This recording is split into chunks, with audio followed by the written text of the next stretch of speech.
Ancient Mesopotamia, the most influential civilization in world history.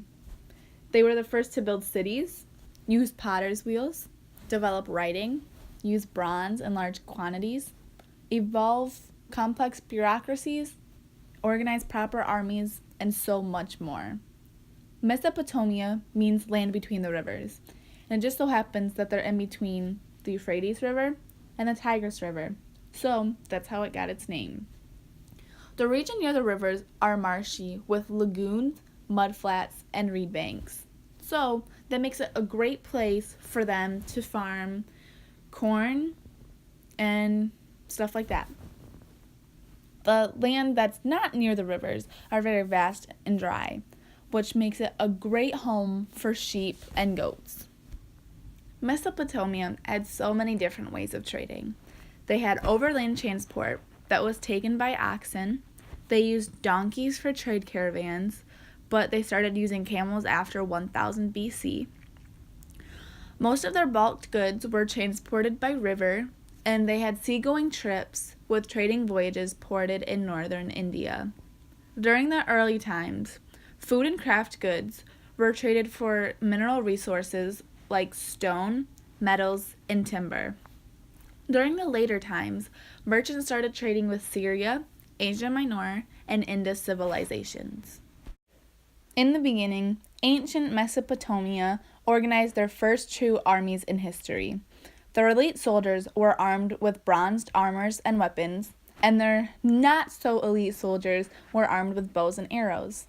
In the second millennium, they got a horse-drawn chariot. Culture plays a big role in unifying Mesopotamia through mathematics, science, medicine, and art.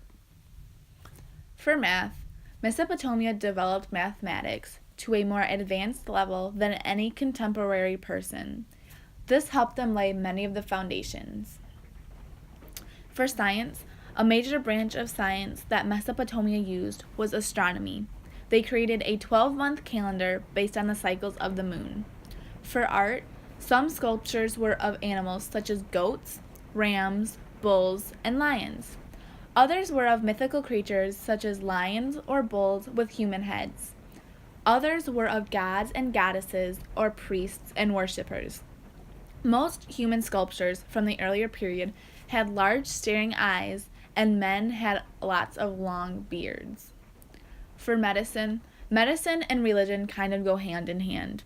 Diseases were seen as a sign of God's displeasure with a person, or even as manifestation of evil spirits inside them.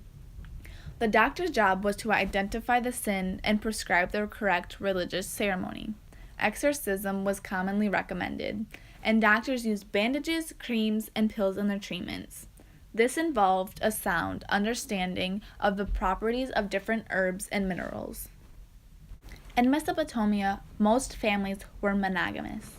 Women had a respective place there, and they had rights and duties as citizens and could vote.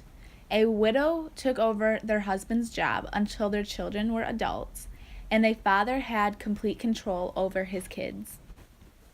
Just like many other places, Mesopotamia has a pyramid.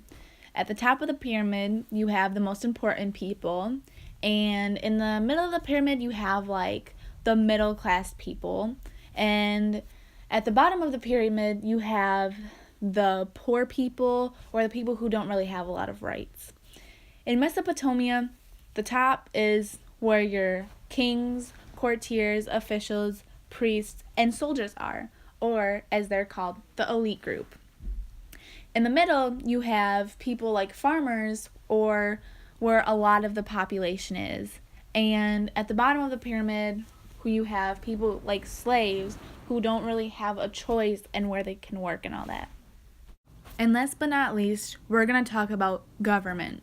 There's two different types of governments that I'm going to talk about: priests and bureaucrats, and then there's kings. First, we're going to talk about priests and bureaucrats. Mesopotamia has over 2,000 gods and goddesses, and in the center of Mesopotamia, they have a temple where all of the gods and goddesses would stay. Now we're going to talk about kings. During the third millennium, Kings became in charge of lands. They are sacred beings, and anyone who disobeyed them disobeyed the gods. Their primary duty was to make sure people served their gods properly.